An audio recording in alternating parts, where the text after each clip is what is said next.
اور کہتا ہے کہ تیرے نبی نے مجھے یہ کچھ کہا ہے. وہ کہا کہ کیا تیرا بھی میرے بارے میں یہی عقیدہ ہے؟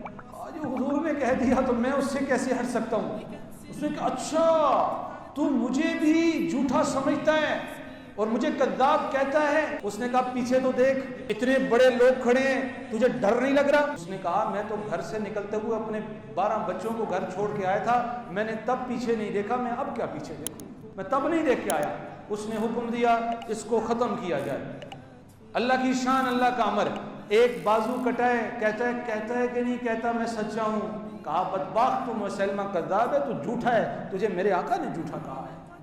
دوسرا ہاتھ کاٹا, حتیٰ کہ جسم کے ٹکڑے کر دیے گئے, لیکن اللہ کے نبی کے صحابی کے منہ سے یہ لفظ نہیں نکلا کہ مسلمہ سچا ہے اور نعوذ باللہ من ذالک میرے نبی جھوٹے.